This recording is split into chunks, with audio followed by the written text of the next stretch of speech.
Quand tu arrives à avoir un détachement comme ça par rapport à l'argent, c'est là que tu peux faire le meilleur trading en fait qui soit. C'est-à-dire que lui il me disait, l'argent pour moi, c'est pas une fin en soi. M'en fous de gagner ou de perdre. L'argent c'est un moyen de faire mon métier. Mon métier c'est trader. Un maçon il a besoin d'outils, de truelles, de machin, de ce que tu veux. De pelle pour faire du ciment et tout et construire ce qu'il a envie de construire. Un trader pro, il a besoin d'argent pour pouvoir trader. Et l'argent pour moi c'est un outil qui me sert à faire mon métier. Avoir un détachement par rapport à l'argent, c'est ce qu'il y a de mieux. Si tout le monde arrivait à se détacher de l'argent comme ça, les petits ruisseaux font les grandes rivières. Dans le SP par exemple, 4 trades de 4 ticks, c'est 200 balles par jour. C'est 4000 balles par mois.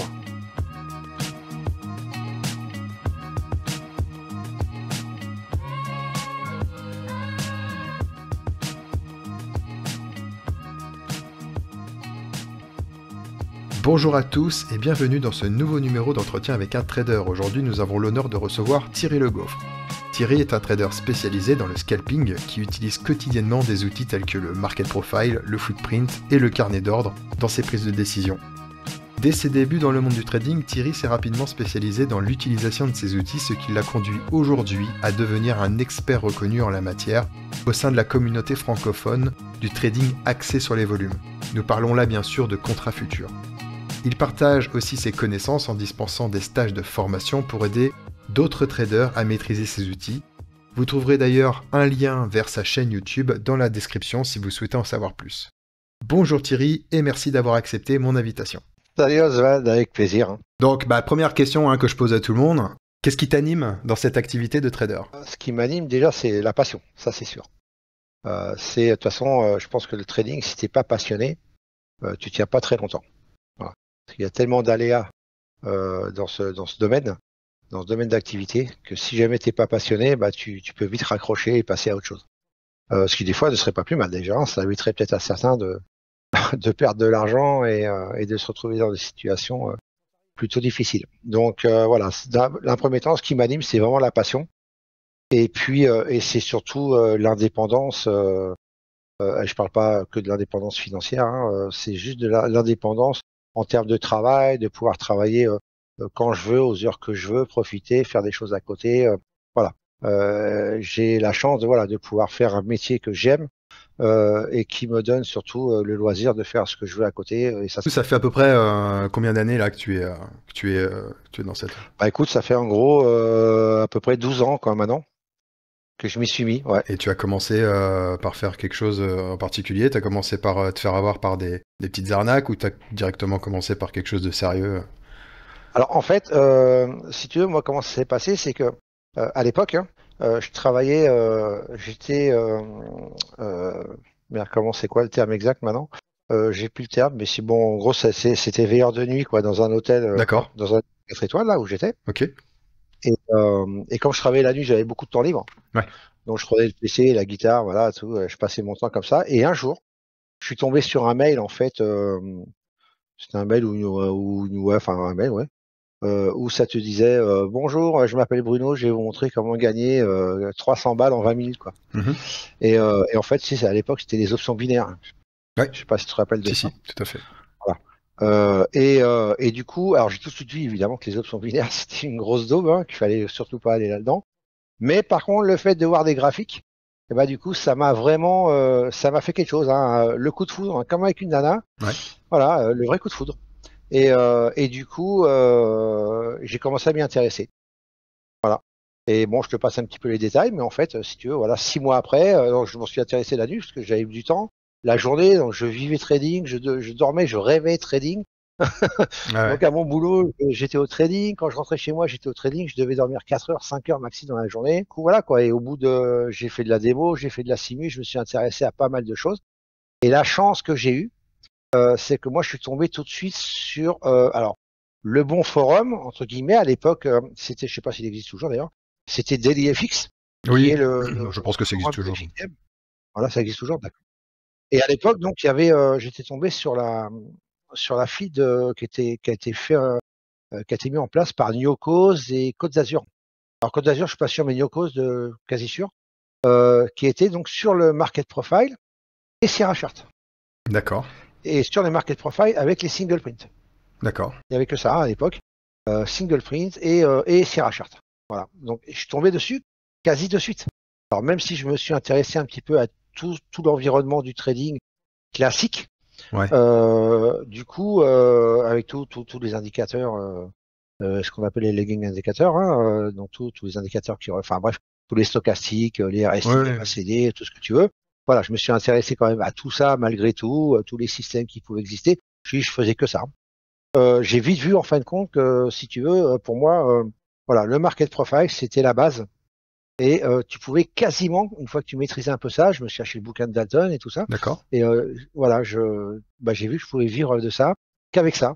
Donc j'ai fait une rupture conventionnelle avec mon patron. Ok. Et voilà, j'ai pris l'acre et ainsi de suite. Et voilà, le déroulement, je m'étais donné une année en fait. Voilà. Et donc, Une année. et donc en gros, t'es pas resté dans l'erreur trop longtemps parce que tu sais souvent, moi le premier, hein, moi c'est pareil, hein, c'était les options binaires aussi qui m'ont mis dedans. Et donc du coup, j'ai vite switché sur les CFD. Mais alors par contre, absolument aucune connaissance de tout ce qui était les outils comme le market profile, tout ce qui est footprint, etc. Vraiment, c'était vraiment du graphique, du chartisme, de l'indicateur. Et donc c'est vrai que l'analyse du TPO, tout ça, moi je savais qu'il y avait l'outil qui était disponible sur PRT en prenant un abonnement supplémentaire. Mais voilà, j'avais absolument aucune info là-dessus. Et donc toi, de ton côté, ce qui est du coup la chance que tu as eue, comme tu l'as dit, c'est que vraiment que tu as été initié assez rapidement là-dedans. Et du coup, tes 12 années, on va dire, je sais pas, une dizaine d'années, tu t'es vraiment performé que là-dedans alors. Ouais, c'est ça. En fait, si tu veux, j'avais compte CFD aussi au départ, comme tout le monde, hein. Ouais. Parce que je connaissais pas d'ailleurs les futurs, hein. Je connaissais, je m'y suis intéressé au fur et à mesure du temps qui passait un petit peu. Et bon, sans donner le nom, j'étais chez un broker CFD, avec PRT aussi. Et en fait, un jour j'étais sur le DAX, si ma mémoire est bonne, et oui, je suis quasi sûr d'ailleurs. J'étais sur le DAX et j'ai été exécuté, en fait, si tu veux, 8 points ou 9 points, je sais plus, en dessous mon ordre. Ok. Et là, je te dis pas que je gueulais comme un putois derrière mon écran. J'étais avec un collègue sur un Mumble que j'avais à l'époque. Et du coup, j'étais avec lui et je gueulais comme un putois. Je l'ai traité de tous les noms. Ah, tu m'étonnes. Mais t'es pas le seul. Hein. Alors, j'ai réussi à sortir ma position pas perdante. J'ai quand même eu de la chance. C'est parce que c'était parti quand même dans le bon sens. Ouais. Donc, et puis bon, ceux qui me connaissent, ils connaissent ma patience légendaire. Donc, du coup, j'ai quand même réussi à sortir ma position, voilà, avec le spread de merde. Donc, en plus, on peut pas sortir tu vois, on peut pas foutre ça. Il faut attendre un certain nombre sur CFD. Là, tu peux pas sortir quand tu veux. Hein, tu es obligé d'attendre d'avoir passé le spread ou je sais pas quoi là. Donc, du coup, en tout cas, j'ai sorti. Voilà, j'ai sorti ma position et ça a été recta. J'ai clôturé mon compte direct et dans l'après-midi même, j'ai ouvert mon compte sur les futurs directement et voilà, j'en ai pu bouger. Est-ce que du coup, tu as des mecs, je sais pas moi, peut-être outre-Atlantique, hein, ou des personnes que tu as suivies pour t'aider à performer dans ce domaine-là, dans le market? Alors en fait, la méthode de trading que j'ai mis en place pour moi, elle est pas de moi à la base. Elle vient d'un site qui s'appelait, alors je sais pas non plus, hein, je vais jamais retourner dessus, qui s'appelait TTZ, The Trading Zone. C'est un site américain où ils utilisaient en fait les niveaux du market profile pour trader le SP500 en breakout. D'accord. Voilà. Donc j'étais tombé là-dessus parce que à la base je savais pas déjà qu'on pouvait mettre les niveaux à l'époque du market profile sur un graphique bougie, hein, ce qui n'est plus le cas du tout. Maintenant c'est courant, hein, d'ailleurs. Ça c'est même sur quasi toutes les plateformes. Et du coup, donc ça m'a interpellé et je m'y suis penché un peu plus. J'étais beaucoup avec eux. J'ai regardé comment ils tradaient, ceci, cela, et j'ai créé ma méthode en fonction de ça en fait. Sauf que moi, je suis pas un trader de cassure, je suis plutôt un trader de Fed. Donc, j'ai rajouté les Bollinger dessus, parce que les Bollinger m'indiquent l'excès de volatilité. Hein. Donc, il y a un potentiel squeeze de volatilité. Donc, du coup, ça peut m'éviter de prendre des positions des fois scabreuses, on va dire. Et donc, j'ai rajouté ça et j'ai mis donc ces niveaux market profile. Des zones de valeur, hein, donc VH, VA, POC, du jour et de la veille. Et voilà. Et en fin de compte, ma méthode, elle est partie de ça, plus mon analyse market profile pure. Et j'avais que ça au départ quand j'ai démarré, et ça marchait très bien. Quoi. Et ça marche toujours très bien. j'ai toujours la même méthode de base depuis plus de 10 ans maintenant. Ah, c'est génial. Si tu veux, qui a été améliorée Bien évidemment sûr, avec bien sûr. autre chose. Voilà. Bien sûr. Bah, de toute façon, c'est là où on voit ceux qui performent vraiment, c'est ceux qui restent vraiment sur la même base et qui répètent tout le temps la même chose. Bien sûr que tu mets des coups de tournevis à gauche à droite parce que le marché il change. Donc tu es obligé de. Voilà. Mais non, ça c'est. Et du coup, sur le market, tu utilises aussi l'interprétation du TPO ou tu utilises uniquement les niveaux?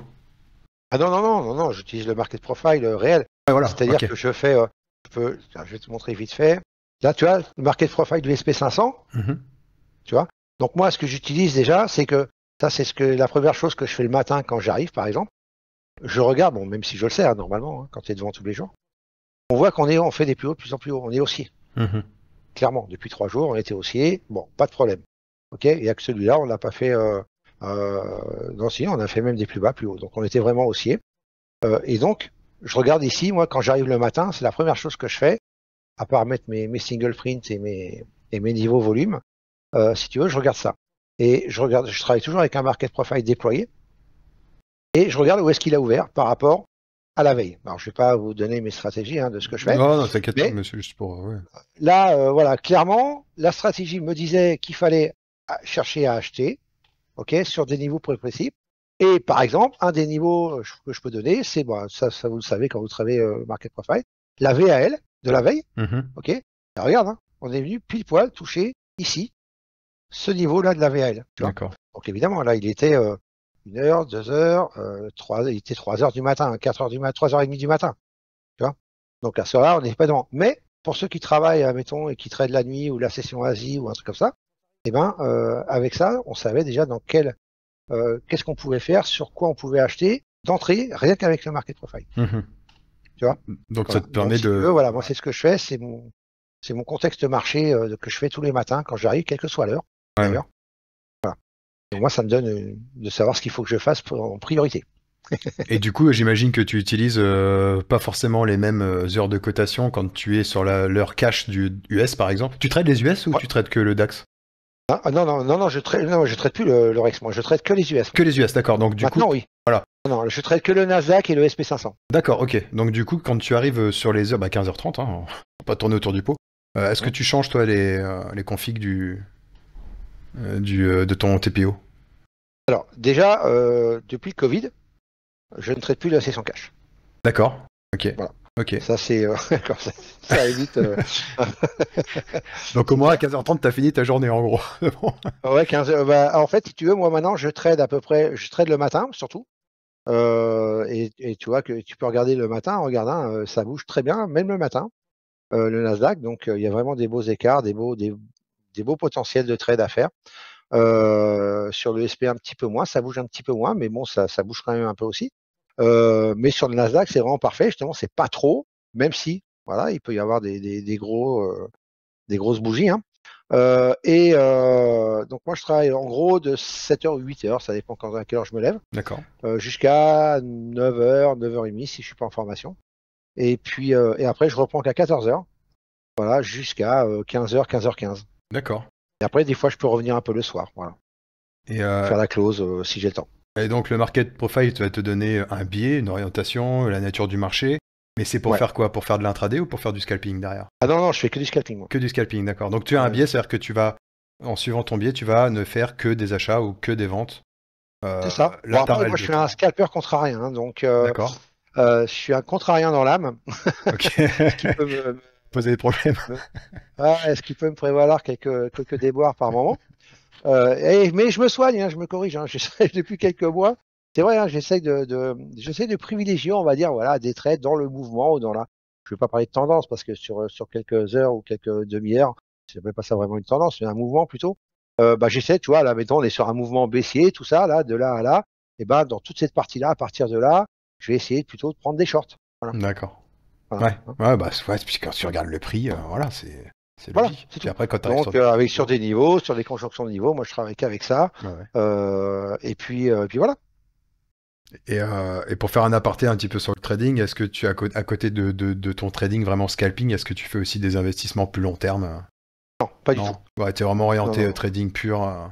Ah ouais. Tu termines ta journée et Alors basta. d'une, je sais pas faire. Alors, après, le trading, quand on fait du trading plus long terme, on va dire sur du swing par exemple, je dis tu peux faire du trading sur du swing, mais il faut déjà être très très capitalisé pour moi. Ça c'est la vraie différence avec le scalping. Et puis et dans ces cas-là, tu peux te permettre, oui, de faire du swing pour tenir tes positions plusieurs jours ou semaines.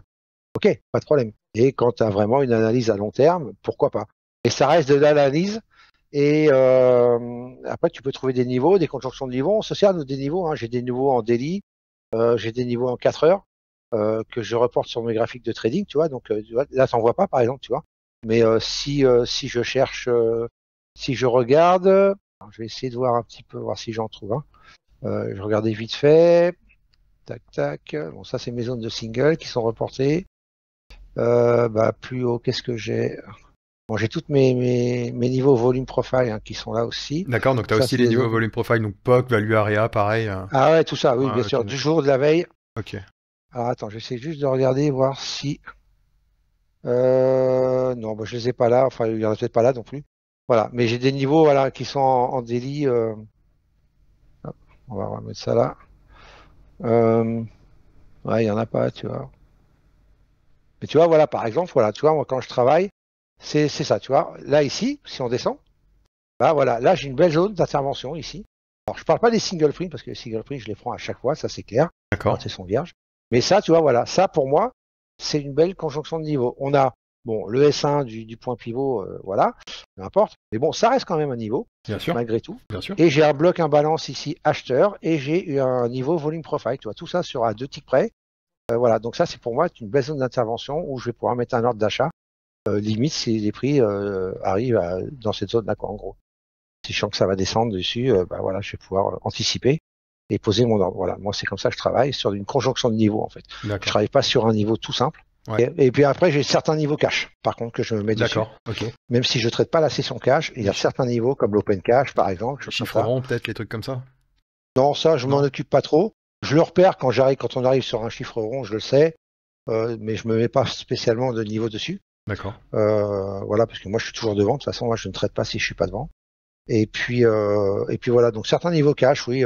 Par exemple le VWAP cash, donc l'open cash. Et puis bon, c'est à peu près tout. Après, je suis le plus haut, le plus bas du cash, évidemment. Mais c'est tout, quoi. Après, pas vraiment d'autres vrais niveaux. Je reste sur du Globex, quoi. D'accord, ok. Et t'es amené à prendre combien d'ordres à peu près sur une journée? Pas énorme. Après, ça dépend des opportunités, mais ouais. Bon, je fais pas de l'overtrading, moi. Donc, je trade. J'ai pas des goûts de luxe en clair. Donc, non, mais c'est vrai. Hein. Après, allez, si j'ai l'opportunité, je peux rentrer 2, 3, 4 fois dans ma session de matin. Peut-être. Voilà, des fois moins, hein, des fois zéro. Hein. Quand il n'y a rien, il n'y a rien. Hein. Il faut pas trader pour trader. Hein. Enfin, je veux dire, le point important, il est ça, là. hein. Ça veut dire que si t'en as plein, ils vont rester devant, ils vont cliquer parce qu'ils ont envie de cliquer. C'est ça, parce qu'ils veulent trader et ils vont chercher des points des fois qu'il n'y a pas, hein, qu'ils s'imaginent ou qui sont pas bons. Donc non, moi quand il n'y a rien, il n'y a rien. Alors c'est rare, c'est assez rare, j'avoue. Mais parce que des opportunités, il y en a. Mais des fois, comme moi je suis limité en temps dans mes sessions, dans mes 2 sessions, voire 3 le soir, des fois ça peut arriver que mais ça arrive vraiment très rarement, où j'ai une journée où je trade pas.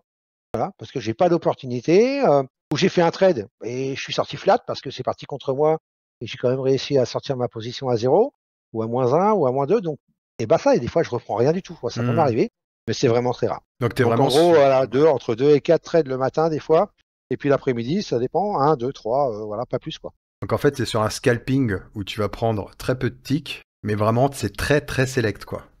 C'est ça. Donc on est vraiment là dans du trading, comment est-ce qu'on pourrait très précis, quoi, en gros. C'est-à-dire que c'est vraiment, tu cherches vraiment des convergences de niveau, des grosses opportunités, mais tu vas prendre un tout petit gain dessus. C'est ça. Voilà, ok, d'accord. Et est-ce que tu travailles avec par exemple, est-ce que tu as un TP clairement identifié? Ou alors est-ce que c'est un TP fixe? Ou alors peut-être tu montes ton stop pour essayer de grappiller quelques points supplémentaires? Comment tu... Alors, déjà, moi j'ai un stop fixe. Ouais. Sûr. Ouais. Alors, par exemple, que je mette un stop suivant la volatilité, suivant l'actif que je suis. Mais sur le Nasdaq, on va dire que j'ai des stops qui sont situés entre 13 et 20 ticks. Allez, en gros, hein, je fais une fourchette assez large. D'accord. Voilà. 3 points, 4 Pour points. prendre, mais je rentre toujours avec 2 contrats minimum. D'accord. Et quand j'ai vraiment des belles conjonctions, je peux aller jusqu'à 4 contrats Ah ouais, ok. dessus. Voilà. Et je mets un premier TP en général à 8 ticks avec break-even plus 2 dans la foulée, si je suis exécuté Ok. de mon premier TP. Et après, bah, si ça va au deuxième, tant mieux. Et si j'ai une opportunité, bah, je vais écarter mon deuxième TP. Si je vois vraiment que ça va dans mon sens, je vais l'écarter, je vais suivre avec mon stop. Voilà, je vais me faire un stop suiveur manuel, on va dire. Ah, donc tu D'ailleurs, t'autorises quand même un petit trailing de stop loss au cas où le marché pourrait te donner plus alors. ouais, mais D'accord. en fait, si tu veux, quand je fais ça, j'ai encore fait ça ce matin et je me serais mis des claques en fait. Ouais. C'est-à-dire que je l'ai suivi de trop près et il m'a sorti. Voilà. Donc si tu veux, voilà, des fois c'est rageant justement de faire ça.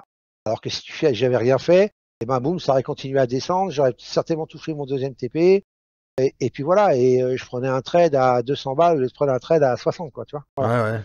Mais Donc c'est bon, un peu rageant, quoi, si tu veux. ça fait partie du job, j'ai envie de dire. Mais oui, voilà, c'est ça. Voilà. Après, moi, ce qui est important, j'aime pas perdre. Alors, si tu veux, moi, j'aime pas perdre, et c'est pour ça que c'est bon, ça, je leur dis toujours en formation et tout. C'est gagner, c'est une chose. C'est bien, gagner. Savoir gagner, c'est bien. Moi, je sais pas gagner. C'est clair. Hein. Moi, je prends quelques TP, je sais pas rester en position. Ça, c'est un truc, ça a toujours été. Je suis pas comme ça, j'y arrive pas. C'est comme ça. C'est mon côté psychologique qui me pose problème. Mais par contre, je sais très bien perdre. D'accord. Et savoir perdre, c'est plus important que de savoir gagner. Bien sûr. Tu vois.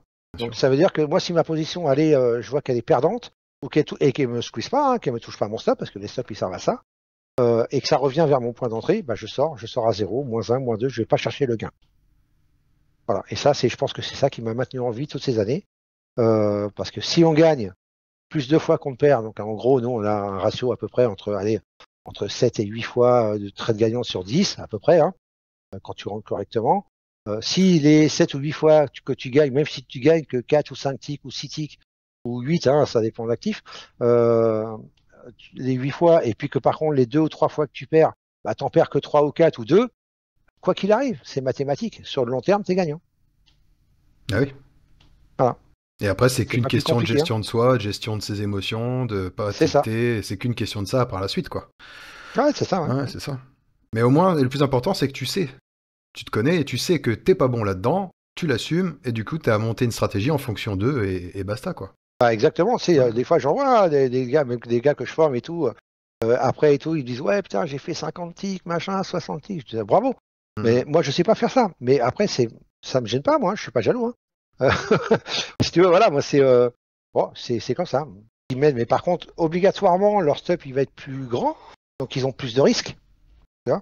Et si tu veux laisser sur un marché comme le Nasdaq, quand tu vois les retournements qu'il fait, si tu veux, si tu as regarde, même si tu rentres bien ici, tu vois, par exemple là, où on est Mhm. là, où à ma souris, si tu la vois, Oui, ouais, je vois. ouais, voilà, admettons, je serais rentré ici, il a fait un beau mouvement, il n'y a pas de problème. Mhm. Mais si jamais tu protèges pas ta position, tu vois, et quand tu vois le mouvement de retour qu'il fait, bah, si tu veux, voilà quoi, je veux dire, tu t'exposes, si tu prends pas ou si tu protèges pas, bah, tu vas t'exposer à un retournement et à sortir éventuellement même perdant, alors que tu as été capable de tenir tout ça. Quoi. Bon, c'est pas grand chose, hein, c'est 4 minutes.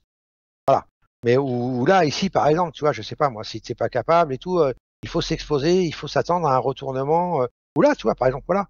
Là, ici, tu dis, ouais, putain, c'est bon, je tiens ma position, je tiens ma position, je tiens ma position.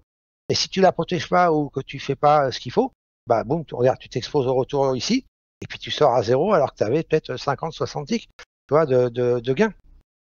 Il faut mieux, enfin, moi, j'ai toujours privilégié ça, si tu veux.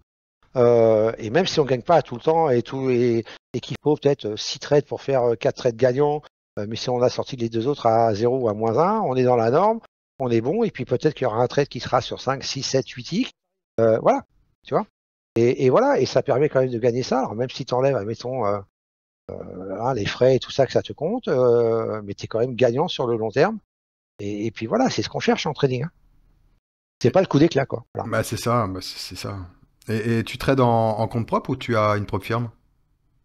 Alors, je trade en compte propre. Ouais. Mais avec tous les tous les trucs de propre firme et tout qui en ce moment, j'ai décidé de tester. Ah bah ouais, faut. Voilà. Ouais. Donc du coup, j'ai testé. Alors sur le petit compte, hein, que j'ai pas envie que ça me prenne non plus 3 ans. Oui. Donc voilà, je suis en train de tester sur Apex là, donc j'ai validé un compte de 25 000 sur Apex. Ok.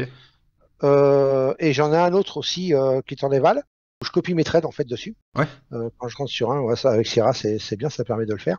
Sans logiciel, hein, je parle. Oui, oui. Donc du coup, voilà, ça permet de faire ça. Et donc voilà, quand je prends les positions sur mon PA, ça me met sur l'autre. Donc voilà. Et là, sur mon Eval, je crois que je suis à plus 500 à peu près. Donc faut que je refasse mon matelas de 1500 pour être tranquille. Et après, je pourrais retirer tout ce qui est au-dessus, si j'y arrive, hein, évidemment. Et moi, mon gros problème, j'en ai cramé quand même 2-3 à un moment donné. Ouais, mais de toute Parce façon, que ça fait partie de temps de bien comprendre comment fonctionne le trading drawdown, etc. c'est même pas ça. Ouais. Pour moi, c'est vraiment l'épreuve firme. Pour moi, c'est vraiment psychologique. Ouais. C'est-à-dire que comme tu sais que c'est et puis ça coûte que dalle. Ouais. C'est ça qu'il faut Bah dire oui, surtout. surtout Apex, ouais. Que ce soit Apex, même Bullnox ou des choses comme ça, tu Ouais, vois, tu après arrives tout, à avoir des comptes à 25, 50 000 pour 20 balles, 25 balles ou 30 balles, tu vois, c'est que dalle, quoi, ouais. franchement. Voilà, et tu te dis, ouais, bah, du coup, tout le monde y va, ça fait un engouement, ça a poussé comme des champignons, et du coup, bah, par contre, ils ont bien amélioré quand même leurs règles, hein, qui étaient assez drastiques au début, Oui. quand même, donc tu te faisais éclater pour rien, quoi. Tu dépassais d'une minute l'heure, tu étais dehors, tu mettais un contrat de plus, tu étais dehors.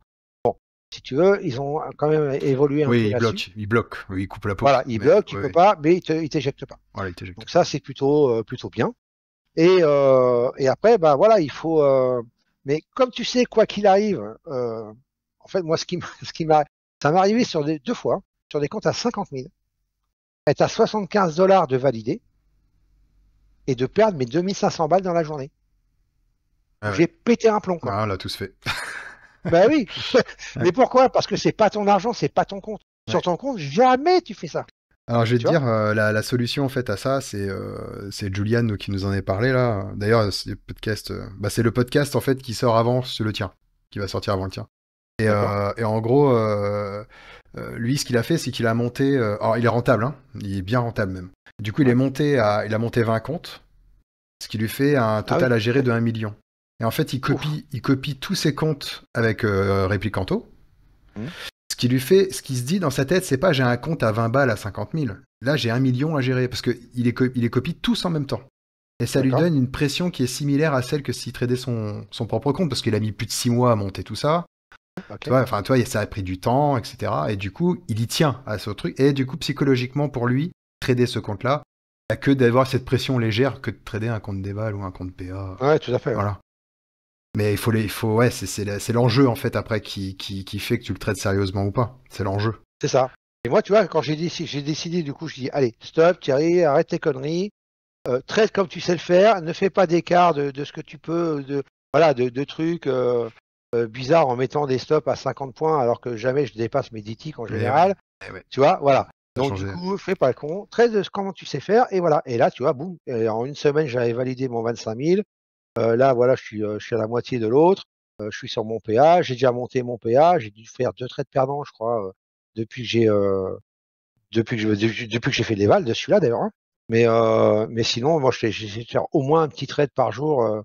Voilà, un petit trade de 50, entre 50, 100, 150 balles suivant. Et voilà quoi. Donc monter ça tranquillement et puis voilà. Et donc du coup, toi, de ton côté, sur ces 12 années de trading, est-ce qu'il y a un moment où, on va plutôt parler du passage où tu commençais à être rentable. Qu'est-ce qui a changé, toi, dans ta tête à ce moment-là? Est-ce qu'il y a quelque chose? Est-ce qu'il y a eu un déclic? Est-ce qu'il y a eu quelque chose qui s'est passé? Est-ce que tu as mis en place quelque chose?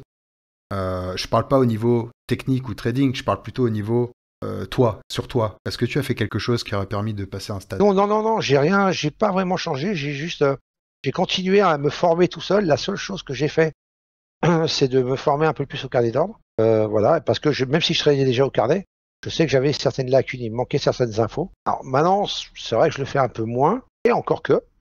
Mais à l'époque, voilà, j'étais j'étais 20 heures sur 24 sur le trading, que ce soit en trading pur pour moi, où j'étais de 7 heures du matin, 7h30 du matin jusqu'à 23 heures le soir ou 22 heures le soir, quoi. Donc et après, je regardais des webinaires le soir qui commencent à 22 heures souvent. Puis et voilà, donc si tu veux, j'ai toujours, enfin quand j'ai jamais changé quoi que ce soit, j'ai toujours continué à m'intéresser. Moi, dès que je vois un truc où c'est marqué volume, market profile, order flow, voilà, ou d'autres choses que j'utilise mais qui n'ont rien à voir, des systèmes que voilà que j'ai découvert au fur et à mesure du temps, dont certains qui sont très vieux, qui ont 10 ans pratiquement. Voilà, bah, du coup, je regarde, je m'intéresse et je passe voilà 2 heures de webinaire dessus ou 1 heure de webinaire dessus, ça dépend. Et voilà, mais j'ai jamais changé en fait quoi que ce soit dans ma vie perso. La seule chose qui a évolué, c'est mon temps de liberté un peu plus accru. Les temps de liberté que tu as, bah, ça va forcément te provoquer un bien-être.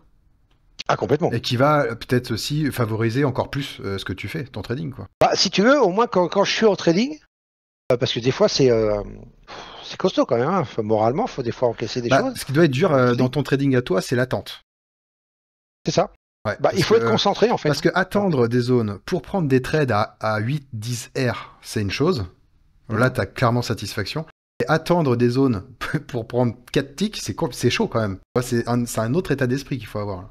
Ouais, mais regarde, dis-toi que si je prends 4 ticks sur le SP et que j'ai 4 contrats, ah ben voilà, c'est toute je fais un trade de 100 balles, quoi. C'est toute la différence, ouais. Tu vois. Voilà. Donc voilà, la différence, elle est là. Bon, je le fais plus en ce moment. Hein. Là, je suis revenu à peu près à 2 contrats, que ce soit Nasdaq ou. En Nasdaq, des fois, je peux être un peu plus, ça dépend de la zone. Tu vois, par exemple, c'est ce que je te disais là. Si on arrive sur cette zone, bah, elle est où? Elle est plus là. Ah voilà, si là. Là, ouais, oui, je vois, là, je peux dire que pour moi, il y a pas de certitude en trading, mais on va dire que les probabilités, ce sont que des probabilités, qu'on rebondisse sur cette zone-là, elles sont assez fortes. Voilà, je les placerai au moins à 80-90% de probabilité qu'on rebondisse. Alors pour combien de temps, je sais pas. Pour combien de ticks, je sais pas. Mais donc là, c'est possible que je mette 4 contrats dessus, si tu veux, et aller chercher, pareil, mon premier TP à 8 ticks, et un deuxième que je mettrai beaucoup plus haut peut-être, et si j'ai la chance qu'il rebondisse plus, bah tant mieux. Voilà. Ouais, en fait, toi, la chance qui pourrait t'arriver si jamais tu peux aller chercher plus, c'est s'il nous fait un V-bottom direct, quoi. Ouais, c'est ça, comme ici, tu vois. Voilà. Ouais, voilà. Ça. Ouais, voilà. Et tu trades en combien de minutes, toi, en 1 minute? Là, je suis en 1 minute sur mon graphique de trading, ouais. Sur ton graphique de trading, ok, d'accord. T'as jamais allé en dessous? Non, ça m'intéresse pas, en fait. D'accord. Non. 1 minute, c'est très bien. Et après, à côté, j'ai d'autres graphiques. Hein. J'ai du 30 minutes, j'ai du daily, j'ai du 4 heures. Bien sûr. Qui me donne mes niveaux, certains niveaux autres. J'ai le TPO mensuel aussi, qui me donne certains niveaux. Mais sinon, voilà, tout est rapatrié théoriquement dans mon graphique de trading et mon footprint, par contre, qui est en tick reversal. Voilà. Et lorsque tu arrives sur ta zone, c'est le book qui te donne un setup? En fait, si tu veux, quand je repère des niveaux, par exemple ici, tu vois, si j'avais voulu rentrer, là, on avait VWAP, on avait donc la VA, c'est quoi la VA quelque chose, attends, elle est collée un peu, c'est la VH, VAL, je sais pas. VAL. C'était la VAL d'hier, tu vois, de la veille. D'accord. Avec VWAP, donc admettons si j'avais mis un ordre ici, donc je l'aurais mis, tu vois, déjà quand on était là, par exemple. Tu vois, quand on était en bas, j'aurais pu mettre un ordre, j'ai dit tiens, si ça remonte là, je vais mettre un ordre short ici. Ok, mon ordre il est posé. Moi je rentre toujours en ordre limite.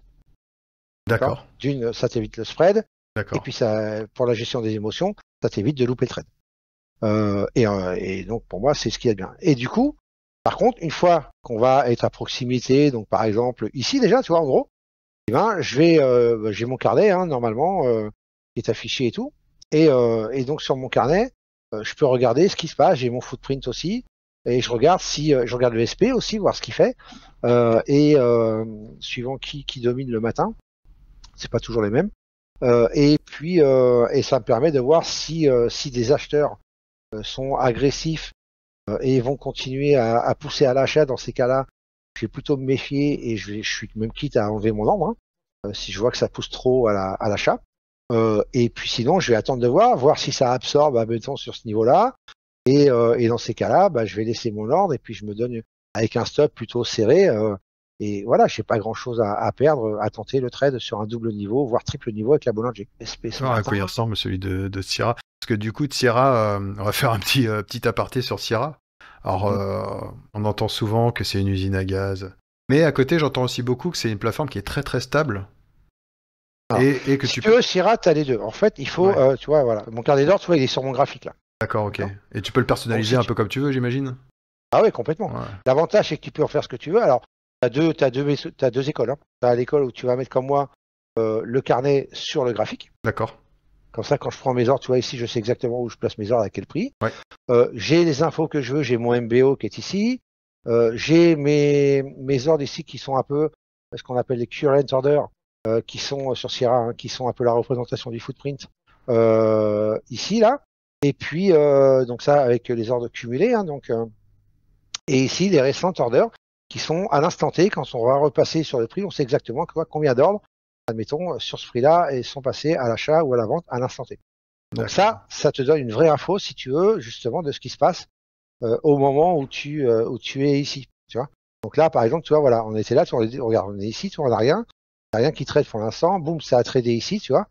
Là, à la vente, tu vois. Boum, on voit bien. Donc si tu veux, après voilà, c'est juste des infos. Le carnet, bon, par lui-même, celui-là, je m'en hormis pour les niveaux de liquidité qui pourraient me donner, comme ici on a 164 contrats, tu vois, à la vente par exemple. Donc si je vais là, tu vois, par exemple, là, 162, là on a 139, tu vois, donc c'est pile poil, tu vois, sur les plus hauts.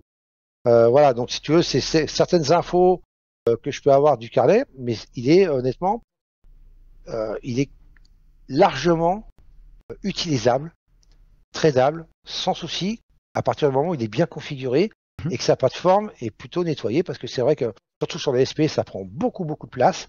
Donc si on n'a pas beaucoup d'espace disque, il faut de la mémoire pour gérer ça, surtout en cas de volatilité. Et à ce moment-là, ça va. Honnêtement, moi, j'ai pas de souci. C'est pas Bookmap. Hein, Ah, mais actuellement, de Bookmap, toute façon, c'est encore autre chose. Bookmap, ouais, c'est. oui, mais Bookmap, c'est un carnet. Ouais. Donc, si tu Oui, veux, bien sûr. et en plus maintenant qu'ils ont sorti le carnet à part avec le stratégie et tout ça, si tu veux, tu peux créer des stratégies, ce qui n'était pas possible avant. Ouais. Et ben du coup, ça permet vraiment là, tu peux passer tes ordres sans aucun souci avec Bookmap parce que ce sera beaucoup plus pertinent et fiable. Mais avec Sierra, honnêtement, je n'ai aucun souci. Il me semble qu'il y a un copain à toi qui, qui manipule bien le Bookmap. Ah bah, Jean-Marc, oui, pour moi, Jean-Marc, ça reste la référence française des Bookmap. Hein. Ouais. Y a pas mieux en termes Alias de Charles Bronson. connaissances. Ah oui, Bronson. Ouais. Donc pour moi, c'est vraiment la référence française de Bookmap. Il y a pas mieux que lui en termes de. D'ailleurs, on le voit bien dans les formations. Il a un PowerPoint qui fait plus de 600 pages avec des setups bien précis, toutes les pâtés dans order flow. Tu vois, voilà. C'est justement ce que les gens on voit pas trop. Si tu veux, dans la plupart des explications, hormis les gens qui travaillent avec, les pros américains, hein, qui font des webinaires Bookmap. D'ailleurs, j'en profite pour lancer un petit appel, hein, s'il nous entend.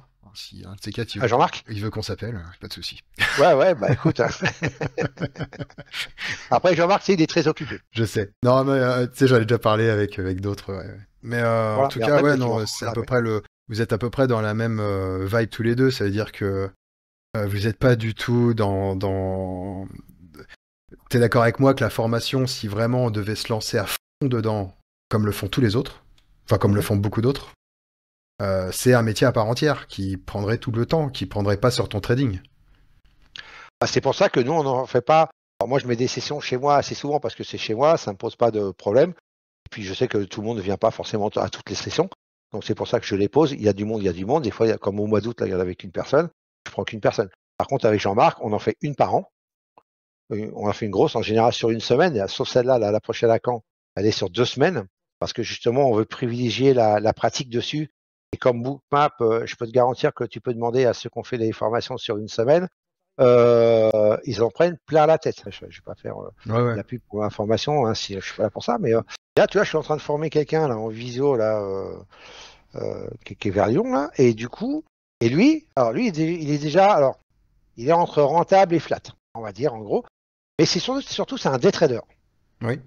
Et en fin de compte, pourquoi il est venu chez moi? Parce que il avait besoin d'affiner ses entrées. Et on sait que les entrées sur du scalping, il n'y a pas mieux. Quand on sait qu'on a le ratio de trades gagnants en règle générale, en tout cas où ça part dans l'autre sens. Après, la seule chose qu'on peut pas gérer nous à la place des gens, c'est la gestion du trade. Ok, trop gourmand, pas assez gourmand, petit TP, gros et qui est TP. quand même quelque chose qui a sa part d'importance, hein, la gestion du trade. Hein. Ah mais complètement, c'est même primordial. C'est la différence des fois entre un trader gagnant et perdant. Bien sûr, ouais. Okay, donc si tu veux, ça c'est vraiment important. Mais voilà, et lui en fin de compte, et là ça fait 2 jours, là, parce qu'en plus il peut pas se libérer une semaine entière avec son boulot. Donc je le prends journée par journée au fur et à mesure. Donc là je l'ai eu hier par exemple en formation. Et voilà, et rien que sur les 2 premiers jours de ce qu'on a fait, on a fait une session de trading hier ensemble, hier après-midi, où là c'est moi qui tradais devant lui, si tu veux, pour lui montrer comment il fallait appliquer ce qu'on avait vu. Et la prochaine fois ce sera lui. Et du coup, en partage d'écran. Et du coup, si tu veux, il me disait, ouais, tu vois, c'est exactement ça en fin de compte. C'est ça que le scalping, il s'est découvert en fin de compte un vrai plus par rapport à son trading. Et il se dit que si jamais il arrive à gérer ça en plus de ce qu'il sait faire en intraday et prendre des fois des positions sur quelques heures, et ben du coup c'est tout bénéf pour lui. Quoi. Voilà.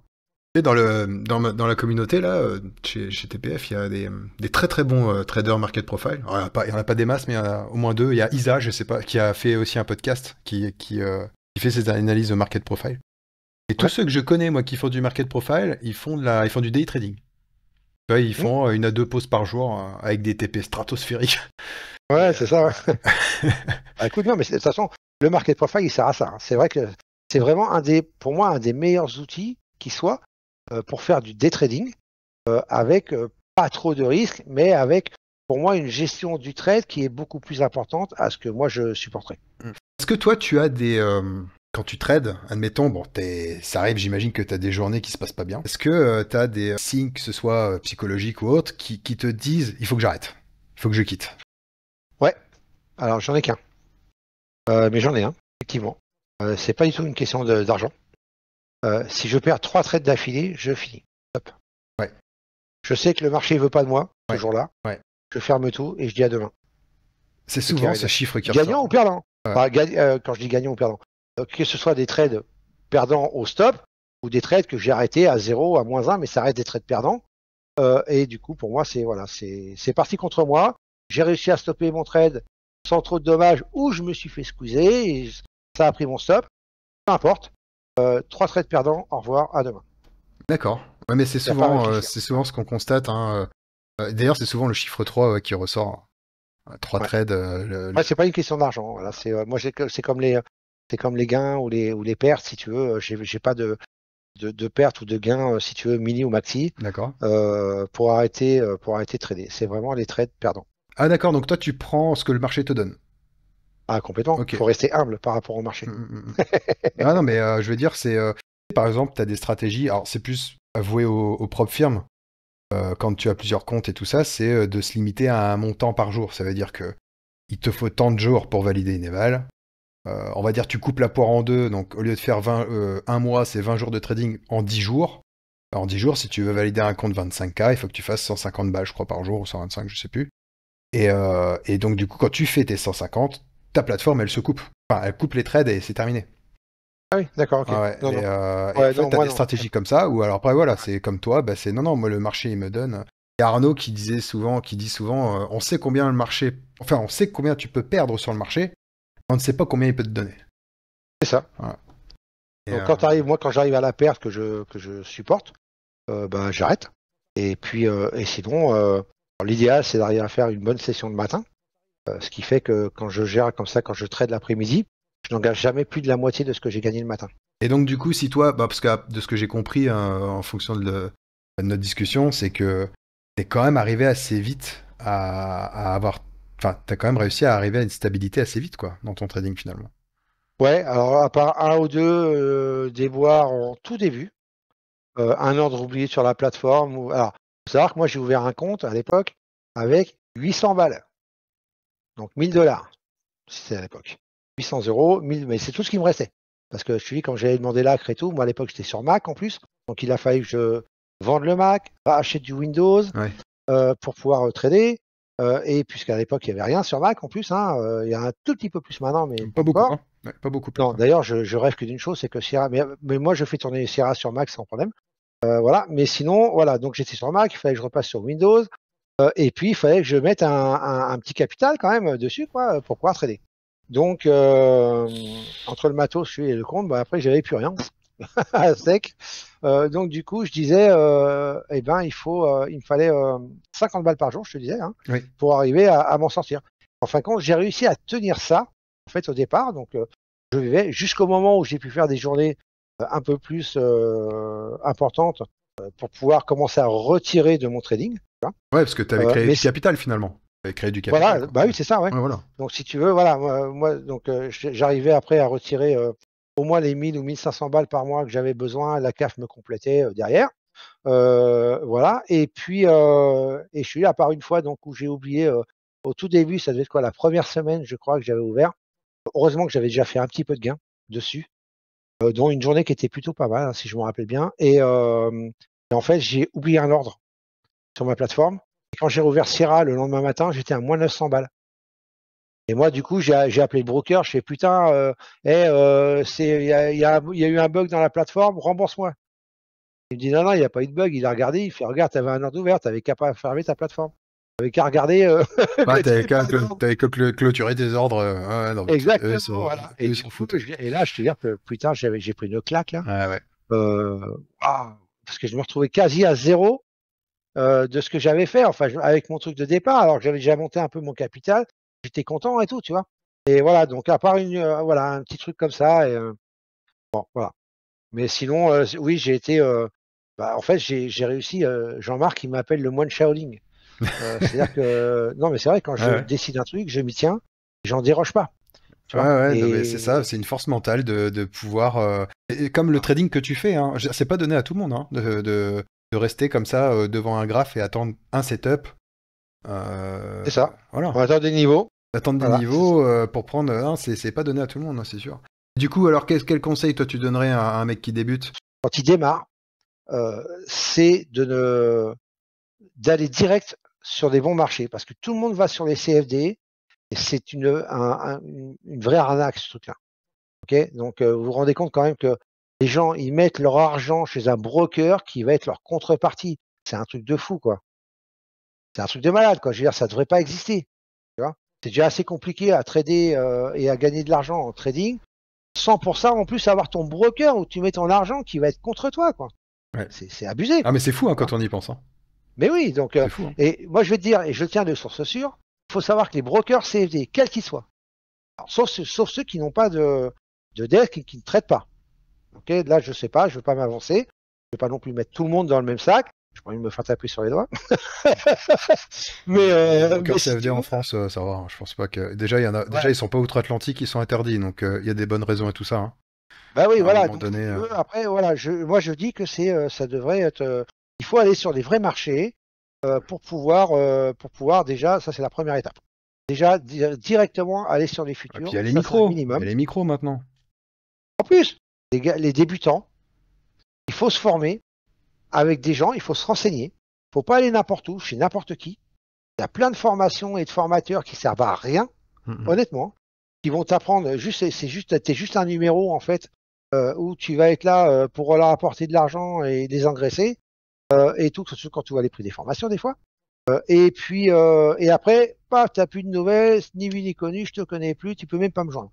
Si tu veux, ça, il y en a à foison, et ça, faut éviter. Donc il faut se renseigner, aller chez les bonnes personnes qui forment et trader et se former aux outils qu'on a envie de se former. C'est la première des choses. Et une fois qu'on a fait ça, bah, il faut aller sur des vrais marchés, ouvrir un vrai compte, déjà pour avoir l'esprit tranquille, trader sereinement. Voilà, ça, je dis, c'est la base. Ouais, déjà en mettant les bonnes cartouches de son côté. Ouais. Bah Ça. oui, Mhm. déjà, tu évites beaucoup de problèmes. Alors c'est vrai que ça demande, et attention, il faut arrêter les idées préconçues aussi. C'est pas parce que tu vas sur les futurs que ça te demande plus de capital que pour aller chez les CFD. C'est pas vrai. Plus Moi, maintenant. je vois Plus des gens, maintenant. je connais Ouais. des gens qui ont des comptes CFD, qui ont des comptes CFD à 5, 10 000, 20 000, Oh, même plus. Hein. voire plus. Oui. Donc, si tu veux, T'en as qui ont perdu voilà. des 200 000 hein, dans les. Ouais, voilà. Si tu veux, moi, je trouve ça un petit peu dommage, quoi. Voilà. Ouais. C'est tout, hein. Ouais. En futur, tu peux ouvrir, tu fais un contrat Minido ou Nasdaq, c'est 5 dollars le tick.